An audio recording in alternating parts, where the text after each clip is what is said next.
Hi folks. Yeah, welcome to back to my channel, to my running vlog. This vlog today is a little bit different.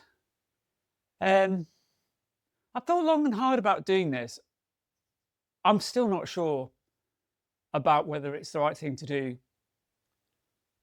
On the one hand, I feel a bit awkward about it. I think other people might feel a bit awkward about it. On the other hand, to some extent, this is the kind of stuff that maybe should be out there in the public domain a bit more. Yeah, so I was listening to one of these Legends podcasts that Alistair Campbell and Rory Stewart put out. And Johnny Mercer was on there. He's just done a book. I've not read his book, but he mentions struggling with OCD. And that kind of like struck a chord with me. I struggled with OCD for a while, where there was some goings on. My parents were separating and I was 11. And yeah, I've always had a bit of it since, but not to the same debilitating extent as then. So there is that. And then there's the related but different point about my mum suffering with depression and severe bipolar disorder after my parents separated. So when my dad was sort of no longer there to provide support such as he did. Yeah, and my dad's died, my mum's died. So neither of them can bear witness to the accuracy or not of what I'm saying. And it's all very subjective, isn't it? This kind of stuff. But I just feel if I don't say anything, how's anybody going to benefit from my experience? But at the same time, it seems a bit intrusive towards my parents. And also, it seems a bit whiny. So if I say that, oh, you know, it affected me this way or that way, that just kind of goes against the grain with me. It's like, I'd rather like just go out and run and sort of deal with it. Yeah, so mixed emotions.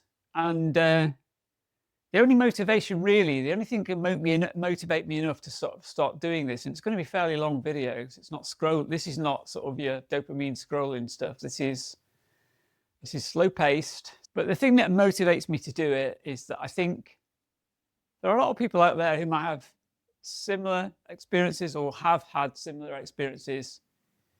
You might benefit from just knowing that somebody else has had similar experiences and ultimately come through it, and ultimately quite variously, quite well at some aspects of their life. So yeah, so let's just start this missive with a bit of history. So my parents were great, and yeah, so they're both like the quiet generation, born in the sort of interwar years, grew up in the 40s and 50s. They were like, you know, working class people from Manchester. My dad left school at 14, ultimately became a very high level engineer, consulting engineer, working internationally. My mum went to grammar school, but she had a disabled mum. She had to go out to work as well. So they didn't have an easy life. And that generation, quiet generation, never made a great fuss about stuff. They're not like the boomers. Unfortunately, I'm a boomer. I'm like one of those, is it the Joneses? They call them the Joneses or something? One of the last boomers. So I'm born in 1963. I think the baby boom years ended in 1965. So I'm just in the boomers, unfortunately. But I'm not one of these like Brexit voting, we won the war bollocks people. No, I'm a bit embarrassed about all that, really. So yeah, so my parents spent their early years sort of venturing out from Manchester and going walking in the Lake District or the Peak District. Got married in the late 50s, went on honeymoon to Grasmere, in a tent. Used to ride around on motorbikes, my mum and my dad separately on motorbikes, and did a lot of hiking and stuff. And they had a lot of friends who did the same, who they kept in touch with over the years. So they moved to the Peak District in 1961 when they bought a tumble down old farmhouse on the side of Kinder Scouts, which is where I grew up because I was born in 63. And in those early years, when I was like sort of primary school age, we had fantastic childhood, myself and my sister. And we had a lot of uncles, i.e. long-term guests at the property. My mum and dad had a lot of parties, highly sociable. It was the late 60s, early 70s. There was a lot of drinking, there was a lot of partying. There was a lot of fairly dubious behaviour, to be honest. But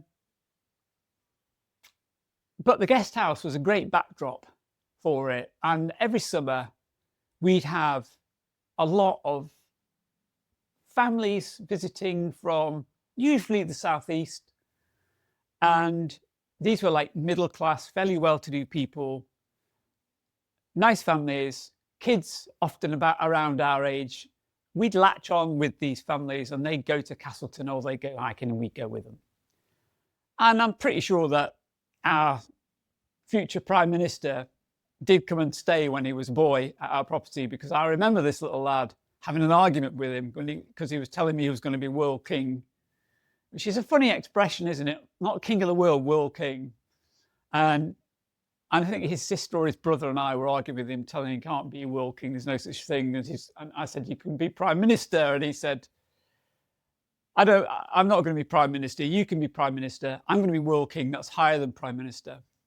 And they were the Johnsons, that family. And I remembered their name because they were great guests and I wanted to keep in touch with them, but they didn't sign their guest book. And so I wrote down the name, but I never managed to get in touch with them. And one of the reasons I remember them is that they arrived on, I think, a Citroen Safari, or certainly one of the Citroens with the old DS models that would have hydraulic suspension, which would lift up. And I ran down to the gate because he couldn't find the house, and jumped in the back of this car, and the driver, their dad, pulled the lever and the car went up and floated up our driveway. And it was like being in the Starship Enterprise. It was amazing. We had cars where basically they broke down and and rusted to bits, and you were driving along, you could see the road through the floor. So this was quite a revelation. So having this great childhood, loads of outdoorsy stuff. Had a trekking centre at one point, although my parents weren't horsey. There was a lady that rented a cottage nearby who ran the trekking centre. So we had loads of like young girls who were trekkers that came to stay as well. It was all good fun. And you know, I remember my mum having a party when I was sort of late primary school age, and lots of her friends drinking in the other room, and I had to put the music on.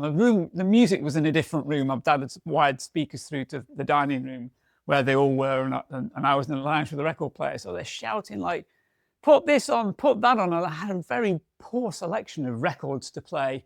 Like it was either Frank Sinatra, Nat King Cole, or Pink Floyd, or Motown. All great, but everybody wanted something different. So I was really struggling with these increasingly drunk competing requests. And then this chap turned up next to me, a younger guy. He sat down next to me on the arm of the sofa, and we started doing the records together, and we spent all evening playing the records together. And that guy was Tony Wilson, later of Factory Records and the Hacienda, where I used to go as a student. And I never got back in touch with him, but he was really nice. And I remember the next day he was saying, who was that weird guy? People were saying, who was that weird guy? And I said, he wasn't a weird guy. He just wasn't pissed. He was a really nice bloke. Anyway, so we had this great childhood. And I was probably fairly precocious, fairly sort of spoilt, not necessarily in a material way, kid who was full of himself at primary school. My dad would go abroad on these trips where he was working in Mexico, South America, or New Zealand, or Africa, or India, or Iran in the 1970s, in the Shah's Iran, building paper factories or banknote paper factories. That became his speciality. And my mum would stay at home, look after the guest house, and occasionally have parties. And they both drank. I mean, my dad described himself as a 10 pints a night man.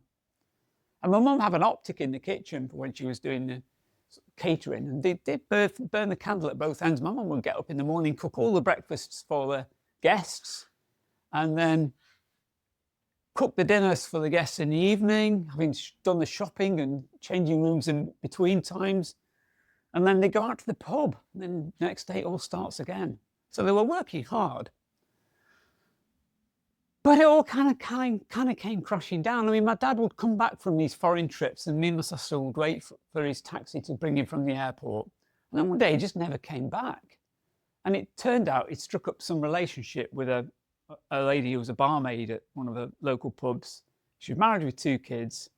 And yeah, he just basically took her abroad on one of his trips, and didn't come back, from me being about 11 to me being about 19, when I sort of reconnected a bit with him. He'd pop back occasionally, only enough to sort of think that my mum and dad never got divorced, because my mum always thought that he might come back, and he kind of left. It was cruel, but he kept hanging on. But when he first left, she had no idea what to do. She was as shocked as any of us were, and she took it really badly. And essentially, my mum had always been larger than life character. My auntie, her sister, basically said, well, she was always like that. Even when she was in her teens, she was a bit wild. But she was like, if you've seen Ab Fab, she was like a mixture between Eddie and Patsy. So she drank a bit like Patsy, but she was a bit neurotic like Eddie. And she was, you know, oh, darling this and darling that. And everybody loved my mum. She was highly social.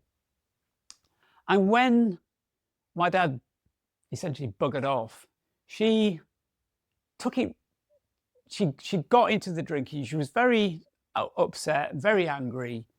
And she started, there was a patch when she was drinking, and she would get in the car and drive off.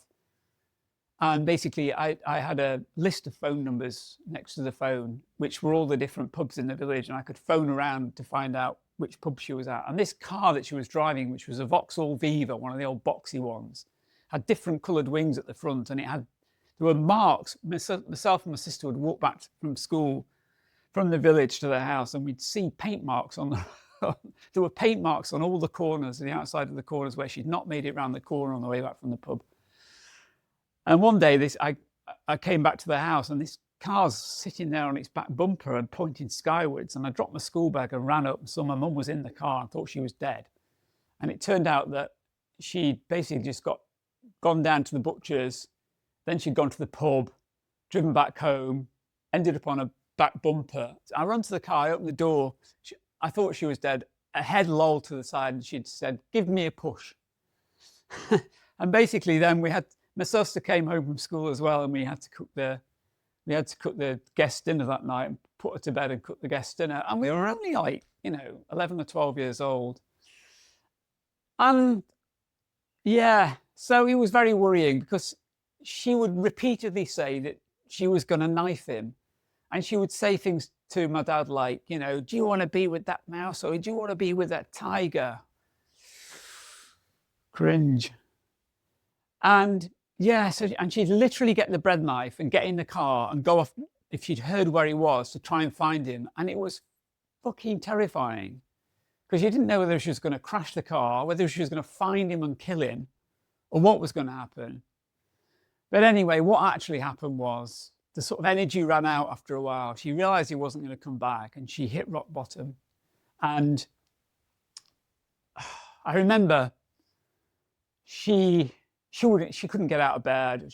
She started making increasingly strange predictions about, the police were coming to get us. There were dead cats in the trees. The authorities were going to come. Me and my sister were just at home with nobody else, and basically we were just getting this all the time. We weren't sure whether it was true or not. I mean, we never sort of experienced this before. And then I remember one of the guys who was like a long-term lodger, who was a real good friend of ours, and he sat down with us and he said, "Oh, kids, I want to have a word with you." And he said, "Your mum's gone nuts." Those were his words. And yeah. And then he got in his car and drove off. He said, "Well, I've got to go to work. I'm sorry, but I'm, he worked in Milton Keynes, and he cleared off." And it was like, "No, don't go." Anyway, long story short, my poor mum ended up in Cheadle Royal Hospital, which she thought was wonderful. Afterwards, she said it was like a hotel. And yeah, so she was treated under the medical model that prevailed in the early 1970s, i.e. the pharmacological, what do you call it? Psychopharmacological medical model. And yeah, and she was given antidepressants. She was in there for several weeks. We stayed with some friends who were lovely, who had quite a lot of money and basically spoiled us and took us everywhere with them. And we just had a great time. It was like, so this is what normality is like. And she came back, and we were a bit reluctant to go home, it has to be said. We went back with our mum, and she was fine. She kept telling everybody, and I think obviously she wanted to avoid, it was to avoid the stigma really that she's been in a psychiatric hospital. She told people, oh, her psychiatrist said it was just like being ill. It was just like having the flu, and they've given her these pills, and she'd had a good rest, and she was fine. And then things carried on. She carried on drinking, and she kind of catapulted into what we now know as like a mania phase. So she just got more and more energy, wasn't sleeping. And she became a little bit, anyway, she came a bit wild, and she went back into hospital. And then I, at the age of 12, having been deemed sort of clever enough, went to a meeting with her psychiatric team, her consultant psychiatrist, and a room full of psychiatric nurses, carers, and possibly social workers. I'm sure they were looking at us thinking, should they be doing something about these kids? Can this woman look after them? Blah, blah, blah. Anyway, I was there in this meeting, and I said to the psychiatrist, well, what's wrong with her? She obviously got depressed. Is it the drinking? And he said, no, it's not the drinking. That's a symptom. She said she's manic depressive. We now call it bipolar disorder. And I thought, well, I didn't know what manic depressive was. I thought manic might just mean a word for extreme depression. I said, well, you gave her these antidepressants and they seem to have worked, but when you sent her away, you sent her home from hospital, she still had them and she was fine. Why didn't you take her off the medication, off the antidepressants? And he said, well, she still needed the antidepressants to deal with the depression, but now she's suffering from mania, so we are giving her these strong tranquilizers, major tranquilizers, because she's suffering from what we call psychosis. A psychosis is like bipolar psychosis or schizophrenic psychosis. The thing about your psychosis, he says, is people don't know they're ill. So we're giving her it's a chemical imbalance, and we're giving her this cocktail of drugs. We're keeping her on the antidepressants, but we're also giving her these strong neuroleptic major tranquilizers to deal with the mania, and they sent her home again. And long story short, over the next 15 years, she was treated under this medical model of a chemical imbalance. There was never, at any point, apart from maybe on, me thinking about it and a few of other close friends saying, well, it's not surprising that she's in this state. She's got 2 young kids to look after. Her husband's gone. She doesn't know what the hell's going on. He keeps coming back as if he's still here, but he's living with somebody else. It's all very confusing for her, and hardly surprising that she's been struggling with her mental health. And yet she's just never got any support apart from medical or psychiatric drug therapy. And I think it did an amazing amount of damage. I mean, she fought that drug therapy. When she was going high, she wanted to be high, and and she didn't want to take the tranquilizers, and essentially she was almost like forced to do it. I mean, at some point there was, I think a couple of times they might have sectioned her just as a means to make her take the medication. And yeah, so is this a vlog about running or not? I don't know. It's a vlog about my mother. It's a vlog about me. When my mum was grabbing the bread knife and getting in the car pissed to go and find my dad, I struggled a great deal with OCD. Like, I was there looking after the house with a phone number to phone if she was at the pub, but no idea where she'd gone if she was not in the pub. And yeah, I had to do like look after the solid fuel Argus stove and stuff, and then make sure my sister had gone to bed. But at 2 o'clock in the morning, I'm still struggling to get to bed, worried, but essentially having to go through this debilitating regime of, if I don't touch this twice, if I step on the wrong stair, I have to go back down to the kitchen. I can't just go to bed. I've got to go through this routine and never get it wrong. I have to go back. It's like a magical thinking OCD. It's like, if I do this, everything will be okay. You get OCD if you've got no control. And I guess to some extent, it's a bit like, it's a bit like eating disorders. It gives you a sense of control. Maybe it does something biologically, chemically in your head. But yeah, it's very difficult to control. It's very difficult to avoid it. I'm not going to tell anybody that it's easy to, you shouldn't be doing it. Why do you keep touching that light switch twice? And it's going to make no difference. But because in your own mind, you think it does. You think it gives you control. It's magical thinking. So yeah, I struggled a bit. It didn't, thank God, it did persist for quite a few years, and I never got a treat for it. I didn't tell anybody about anything. I was at school, and from being like the sort of precocious, outgoing, slightly annoying, I'm sure, little boy at primary school, I became massively introverted. And the thing that got me through, well, a number of things that got me through, friends and adults, other adults, friends of my mum's, yeah, people setting good examples, I'll put it that way. So, for example, when in my primary school years, when I was really struggling and I'd changed, my personality had changed, my teacher pulled me aside and said, "No, like, what's wrong?" And I said, "Nothing." Wouldn't tell her, I wouldn't admit to anything being wrong. I didn't even say my parents are separated, nothing, I'm fine.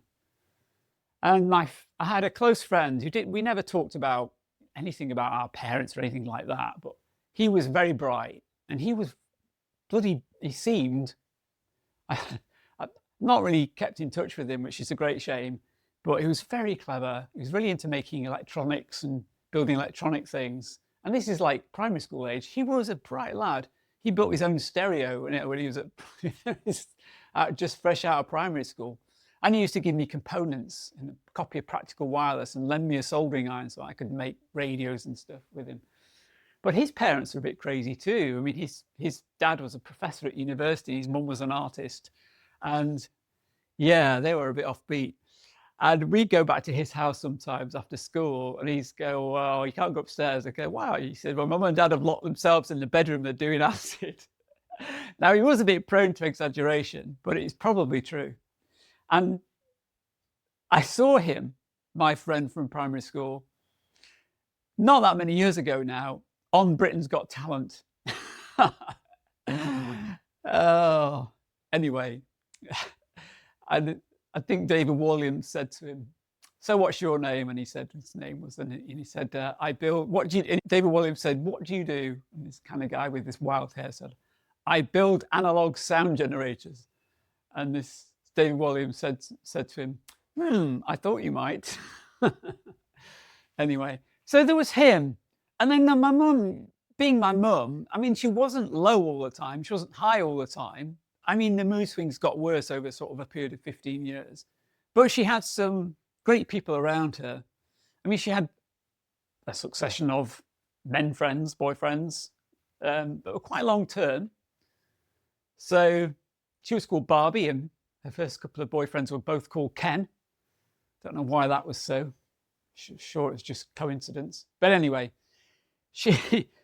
Ken number one was an artist, taught me to swim. He was a really nice guy, although he was a bit depressive, like my mum. So there were times when they were both a bit black, to be honest.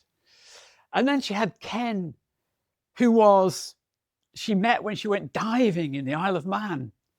And he was into sharing crates of champagne with her. And he was in the SAS for 5 years. Then he was in the SBS, the Special Boat Squadron, for 2 years, military man. Then become a mercenary for the Sultan of Oman. And he was a larger-than-life character. And honestly, they were a match made in heaven. But she never went off with Ken to the Isle of Man, as she probably should have done, because my dad was still given the impression that he was going to come back, like the cavalry. And to some extent, my sister and I sort of shared that delusion that at some point in time, Dad was going to come back. And that was a very cruel situation to put my mother into. But for her part, she didn't just draw a line under it and say, no, fuck off, I'm going to get my own life. You've got your own life, I'm going to sort myself out. But she was a 1950s mum, and she found it difficult to make that. Maybe she was a bit rigid and egocentric in her thinking. She found it difficult to sort of get out of that box. Anyway, she had other boyfriends who, none of them were bad, none of them. And in their own different ways, they all made a nice sort of contribution to me as a teenager growing up. So, I got a bit of careers advice. So for one thing, I wasn't going to be an artist. But I wasn't going to join the army either. Ken, Action Man, we used to call him, the SAS man, said, well, have you thought about joining the army, Michael? And I said, no, Ken. I used to ask him to give me self-defense lessons, and he said, I can only show you how to kill people. Okay, fine. Anyway, so yeah, I had people around us who were really sort of like just brought another dimension to life. My mum's sort of one true love, really, is quite sad, but was with a young guy who was only like 28 when they were together. And she must have been, I don't know, I can't work it out now, but she must have been possibly in her 50s. And there was a massive age gap. And it was sort of, everybody knew, they knew, we knew, sort of ultimately it was never gonna, it's not gonna be a forever thing, But they played music together, they painted together, they got on so well. They were like a matchmate, they were like two soulmates. And there's this age gap. And when the inevitable happened and they separated and he went off in his way, she went into depression, which was a massive, massive, dark, almost insurmountable depression. Which, that was definitely sort of a Rubicon. And then she did have a sort of fairly destructive boyfriend who was a severe alcoholic, which was a bad thing. The guy wasn't a bad guy, but he had a massive alcohol problem. There was another guy in the village who loved her to death. He used to go walking with her and was always there in the background and would have been delighted to marry her and have a stable life with mum, but he treated her like one of the lads, and she wanted to be treated like, I don't know, sort of Grace Kelly or something. Probably more like Princess Margaret, to be honest. But anyway, so where do I figure in all this? Well, my mum, when she was a bit pissed, used to always say, oh, you're so boring, Michael, you are boring. And I've said that my mum was a bit like a cross between Eddie and Patsy in Ab Fabulous. Well, I was 100% Safi. I was a deliberately boring academic, long-suffering, bother what you up to now kind of guy.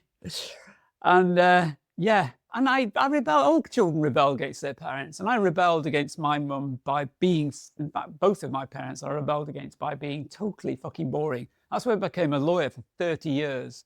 My mum had other career aspirations for me. My mum wanted me to be either a surgeon, preferably world famous, or a ballet dancer, preferably world famous. Whereas my dad wanted me to go to Harvard Business School or be a geophysicist, without appreciating that I wasn't actually not great at maths. But anyway, I ended up sort of following my mother's dream career for me, and applying for medicine. And I got good A levels, and I could have gone and done medicine in somewhere like London or somewhere like Scotland, where the grades were slightly lower, but I couldn't do it in Manchester. And I felt I had to be in Manchester to keep an eye on what was going on at home. So yeah, so I went to Manchester University doing biochem, because I'd done science A levels for my medicine. And I hated it. I didn't want to be stuck in a lab. So I swapped to law. I never became a lawyer. I chose to be a lawyer. Nobody else chose it for me. Although there was a bit of an influence there, because a good friend of mine, when I was about 18, 19, was Alex McIntyre, who was the president, youngest ever president, in fact, of the British Mountaineering Council. And he had a law degree, and he was a god to me when I was a teenager. He was a good-looking guy. He was a party animal, punk rocker, and he climbed mountains. And yeah, and he died on Annapurna 2 in 1982. And I was like everybody who knew him, I was heartbroken. But Alex McIntyre had a law degree. And so, yeah, that kind of like sparked the idea that maybe I said, well, you're not a lawyer. He said, well, I just did it because it was, wanted a challenge. So I did law because I wanted a challenge too. And after I'd done my degree, I was living at home. And this is the period when I was doing all the fell running. I hadn't run much at school. I hadn't run much through my teenage years. I didn't drink till I went to university. But then I did drink a bit, and I didn't get into running, which is a shame. But I got into running when I finished university, so mid-20s. And yeah, so this running diary dates from that date. Now, in this running diary, the thing that's noticeable about my running is, apart from I've run between 87 and 89, so it's not for a very long period of time. It's not long enough to get like really good, but I did get pretty good. Second in the English Fell Running Championship in 1989. And I was only doing fells. But the thing that's noticeable about it, and from a runner's point of view now, as an experienced runner, I can look at that diary and go, what the fuck were you doing? I was doing too much. At one point in the middle of this diary in 89, I did 6 races in 2 weeks. But it was regular to do 2 races. I remember myself and my training partner, Mike Prady, we went to do the Ben Nevis race. And we did the Ben Nevis race in a snowstorm. We sat in a sauna in Fort William for about an hour or an hour and a half. People came in, people went out. People came in, people went out. And we sat in there still thawing out. And then we decided we'd drive back to Glossop the following day to compete in the Shelfmoor race, which we did. We got up in the morning, got in my Volkswagen, packed up our beds in the Volkswagen van, got in the van and drove flat out for 6 hours down to Glossop from Fort William, and turned up just as the Shelfmoor race was setting off. We didn't even have numbers, but it was our local club race, so we just joined in the race because we were both there to try and surprise our teammate, Andy Trigg, and beat him at his own race, because he thought we weren't going to be there. We were going to go, ha, surprise, we're here. It was a fucking nuts thing to do. And Andy Trigg still beat us because we'd done Ben Nevis the day before. There was no appreciation of the fact that if you're doing too much, you're not going to be that great. If you weren't great in the 1980s at running, you just did more running. That was simply the only strategy. And it wasn't just us. It was across the board.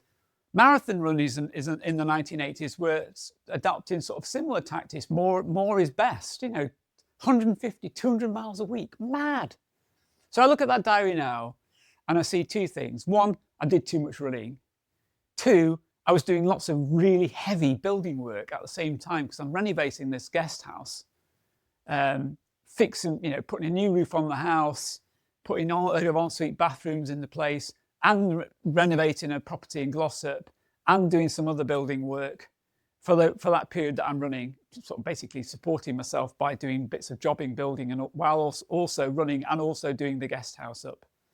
And apart from that, there are loads of notes in the diary about about had no sleep last night. Mother is manic again. So there's like these situations where, because of the way we worked it, me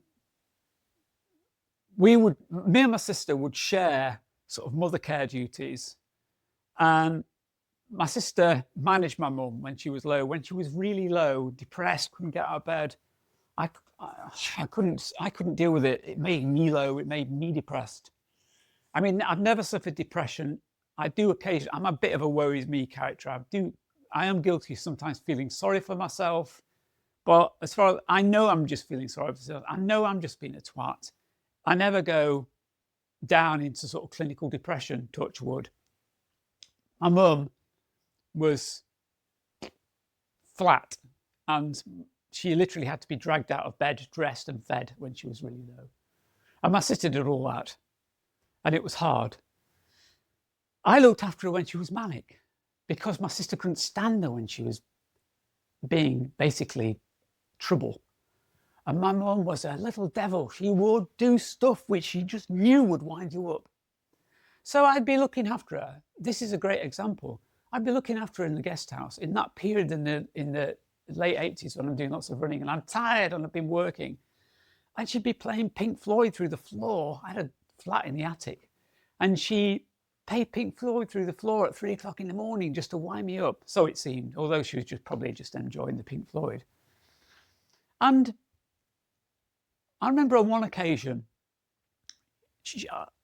I was about to go to bed. There was only me and her in the house. And I could tell she was a bit upbeat. She wasn't manic. She'd just kind of come out of a long depression, but she was fine. I'm fine. So she was a bit upbeat, and she said, I don't want to go to bed yet. I'm going to make some scones. And I was like, oh, are you sure, Mum? I think maybe you should have a sleeping pill and maybe you should go to bed. Oh, no, I'll make some scones. I'll be fine. So I went to bed. About 3 o'clock in the morning, I'm woken by the sound of male voices in the distance. Half awake thinking, what's going on? Wake up, definitely there are male voices. I'll go downstairs, walk into the kitchen and open the kitchen door, and the room, I'm presented with this scene where the room is basically full of trays of scones all around the outside of the room, all around the kitchen table. There are scones. Also in the room are firemen, like 2 teams of firemen sitting around the table, most of them, drinking tea and eating scones. The room is filled with fire equipment. There is breathing apparatus, masks, axes, hoses, you name it, it's all there.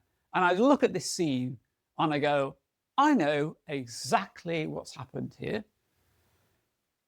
My mum's heard a gas flare off the solid fuel Arga stove, and she's been making scones for a few hours, getting more and more high and manic, and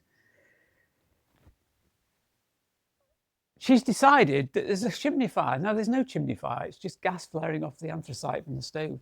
And she's phoned the fire brigade, and they've responded because, of course, it's a guest house, so it's a priority to send 2 fire tenders, can't get up the bumpy road, carry all their gear all the way up, rescue this poor old lady, put out the Arga. And now there's this guy.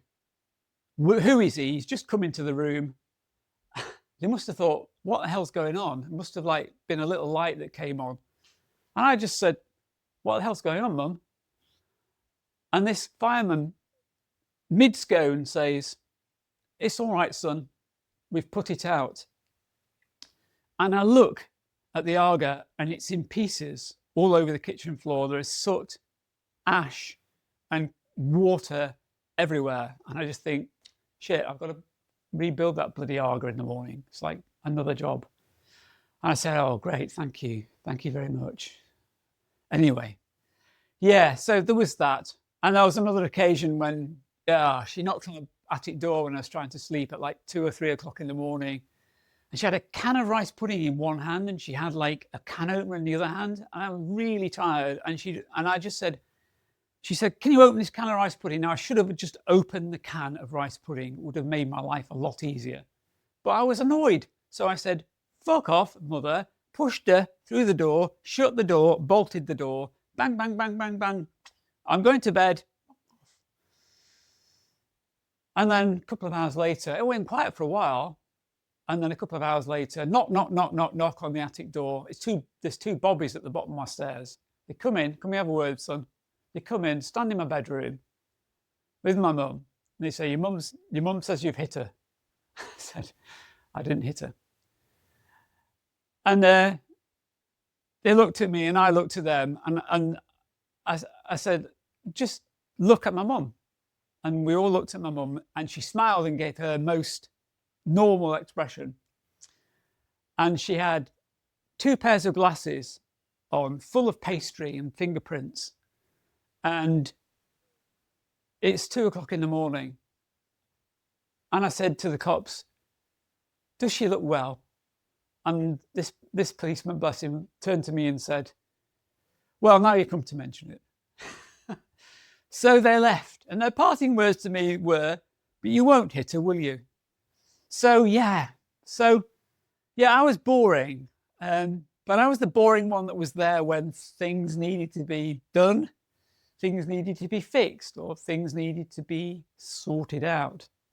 And I didn't follow my mum's career aspirations. But many years later, I've got to finish by saying this, many years later, when I was I'm now with my current partner, Vivian, who I've been with for 20 years, and she's wonderful. And my life is a totally different life. Vivian is sensible and I am sensible and we're both boring and that's fine. Although Vivian, that bless her, is not boring. In the early days of our relationship, we went to see the ballet in Manchester. Now I like ballet as it happens. I don't particularly understand all ballet, but I kind of like, we both enjoyed the ballet. So we went to the ballet at the Palace Theatre, and we got out of the car in the multi-storey car park at the top floor. We're walking towards the stairs, and this guy bounds up the stairs, head held up, 2 or 3 stairs at a time, and then leaps onto the top floor of this car park. And I look at him, and he looks at me, and he's like holding himself like this, and I'm holding myself like that, and I'm holding myself like a fell runner, and he's holding himself like a ballet dancer. And I just noticed him, and we went in and we watched the ballet, and then the ballet starts, and this same guy leaps on stage during this ballet, and he's the lead in this ballet. And I remember thinking, fucking hell, my old bloody mother was right. I should have been a ballet dancer. But anyway, I'm not a ballet dancer. I'm a boring lawyer. And now I'm a boring lawyer who's a boring runner doing boring running videos, and this is the first one. And yeah, so it's a good introduction, I hope. And it doesn't matter, because if I don't like it, I won't put it out. Technology is great, isn't it? Or I'll edit it, or maybe change it, maybe change the story. I don't know. No, I don't want to spend all my time editing. I'll leave it as it is. I'll just wait until I'm brave enough to actually put it out there on the internet. Now I hope that if you've been affected by any form of mental illness in your family or personally, that if you're able to do it, you find something that gives you an outlet, that gives you a bit of control over at least one aspect of your life. And for me, it was running, but it doesn't have to be running. But running's fabulous. And I'm going to talk about running in my other vids, and it's a bit more difficult to talk about running than talk about stories and personal stuff. That flows a bit better. I mean, it's a bit dry, isn't it, talking about hip flexors and glute strength. So yeah, I'm thinking about doing a sort of chapter 2, running in my 40s. And to some extent, that might be about relationships. And I was a divorce lawyer for nearly 30 years. And then I've had my own ups and downs with relationships, unsurprisingly, given my past. Yeah, so I talk a bit about running in my 40s and relationships. Cringe at that point, but anyway, my kids will probably say, no, you can't do that, Dad. In which case, yeah, I'll definitely do it. And then chapter 3 might be running in my 60s, which I think is more interesting than anything from a sort of psychological grown-up point of view. I'm a much better runner now than I was when I was in my 20s or in my 40s. Yeah, to some extent, I'm cheating a bit now because I'm not having to do the same sort of work. I do work. I just don't do stressful lawyer work. I just like more building walls and putting up barns and looking after sheep and shit like that. So yeah, a lot less stress, and I found that that's been really helpful. So I've got potentially 2 further videos to do about sort of like Mike's life story, Mickey's mad Mickey's monologues. Um, but apart from that, if you want me to do something more specific about running, I mean, I'm a pretty good runner for my age. As a 60-year-old, I've won a world championship in Madeira and the World Masters Mountain Running Championships, just turned 60. Got 2 silvers and a bronze since then in world championships. I ran the fastest 5K last year, the fastest 5K in the UK for my age group, and it was the 5th fastest 5K in the UK of all time. Woo! So I must have hit on a formula, apart from being 62 kilograms and having a VO2 max of 68. I guess the formula is, well, it's the control thing, isn't it? At least I can control running. Yeah, it's good to find something you can control, isn't it? It's good, something that's you, something you can identify with, which is also fun, and running is fun. Most people who don't run don't think running's fun, but it's an acquired thing. You can make it fun. Anyway, so that's enough of me. That's the end of chapter 1. Please do leave some form of comment about what you might want me to do in future videos. I'm not sure I'm really qualified to talk more about mental health. I'm really just giving you a bit of a story of my personal experience. Yeah, I mean, for personal reasons, I do condemn a bit the psychopharmacological model of treatment. I do think now, in a modern context, talking therapies and recognition of people's social problems and personal problems is a better approach, a more rounded approach to dealing with psychological and psychiatric issues. But you know, there's definitely a place for drug therapy. Some people can't manage without drugs, and I do know that. I'm not condemning all doctors who, for the most part, I think, just do their best. I mean, Dr. Lowe did his best with my mum. He was just applying the conventional wisdom of the time. Yeah, and suddenly, I just think it did a lot of damage. So there we are. What happened to my mum? Well, yeah, she had a massive stroke, again, possibly related to the neuroleptic drugs. They do cause an increased risk of strokes. Grossly debilitated by a stroke, and basically she died a few years later. So yeah, it's a sad story. Didn't really want to end on that note. I might edit that bit out. Oh, so welcome back. Yeah, no, I'm still here. I kind of came to an abrupt halt because I thought my video card had run out. But rather than just start again, I went and watched the rest of the video. Well, the earlier part of the video. Yeah, I'm not overly keen on it. I'm not sure whether I'm going to put it out now. It seems, to some extent, a little superficial. Seems like I'm sometimes being a bit flippant about stuff, which is quite serious. And yeah, but maybe that's just because I feel a bit awkward about talking about this stuff. I mean, I haven't really gone into anything that's like completely kind of out there. There was some stuff that was completely out there, you know, breaking the law occasionally. I mean, my mum had, you know, there were stories about sort of interaction between my mum and the guests, which got colourful sometimes. I mean, there was fairly innocent stuff. I mean, my mum had these guests who were fairly uptight. They'd driven to this Peak District guest house and probably everything was not quite as they expected and they seemed a bit uptight. And she put a load of marijuana in the soup. I'm not kidding you. And yeah, and it worked really well. They were great. They really relaxed. But, you know, you can't say things like that in the public domain, can you? Not really. So I won't really be able to put this video out. But I kind of had to do it for myself. So I've done it. and I noticed that my delivery is not great. It's only one of my first videos, and I babble a bit, don't I? I kind of get ahead of myself. And there's quite a lot of breaks in the. It's much easier just to stand up and sort of go through a skeleton argument in court than it is to do this kind of stuff, I can tell you. Anyway, so getting back to where I started with listening to Johnny Mercer on Legends, one of the things that did disturb me a little bit about it was, and he was very frank. He's written this book about his OCD and his experience with it. And I don't know if you know who Johnny Mercer is, but he was an armed forces minister, I think, and he's also from the forces, and he's done a lot of good work for forces and ex-forces people.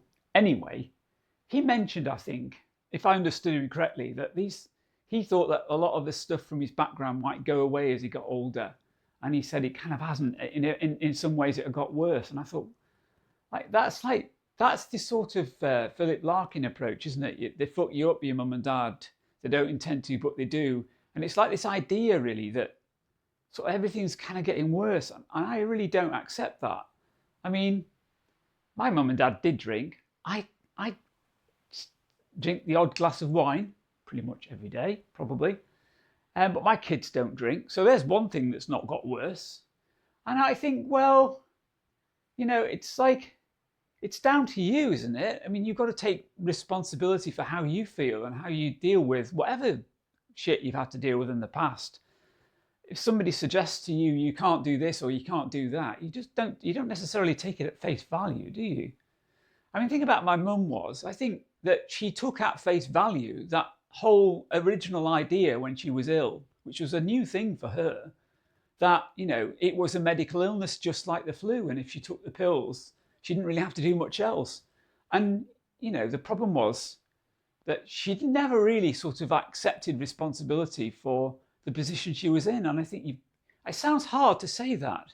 I mean, it lacks empathy, doesn't it, to say to somebody, well, you're only a victim because you've not taken responsibility for what's happened to you and dealt with it and got on with your life. So that is a hard-faced way of talking about those sorts of issues. But there's an element of reality to it. And I think that, she chose the only way she probably knew to deal with things, which was to, throw a party and get her friends round and probably drink too much. In fairness, she didn't really have the resources to deal with these things in any other way. But times move on, don't they? And we all find new resources, and we all find ways of dealing with stuff. Anyway, yes. So this was a vlog about running. I'm not sure if I'm going to put it out now because I'm not impressed with it. Having said that, yeah, it's practice, isn't it? So that's why I've done it. And hopefully my next vlogs will be better, and we'll get onto some safer subjects like running and training. Probably a bit boring, but yeah, I hope you get something out of those, out of my running vlogs. I hope you got something out of this. I'm sorry to have gone on at such length, but I had to get it out. I had to get it down. I've done it now. I don't have to write a book. And I could come back to this. I've got chapter 2, potentially my 40s. I've got chapter 3, my 60s. It all gets better, believe me. So you could come back and watch those when I've finally got around to making them. But I think I'll do a running vlog next. I'll do a sort of like general vlog, introduction to running, why you should really have a go, and what's the best way to go about it, both physically and psychologically, to overcome what is actually quite a challenging thing to do. I've got quite a lot of resources in that area, so I can share those with you and hopefully make you a runner or make you a better runner. So thanks for watching. If you watched this far, you watched the whole video, you have got so much stamina that you'll make a fantastic runner. So do come back and watch my other videos. Thanks for watching again. Cheers. Bye-bye.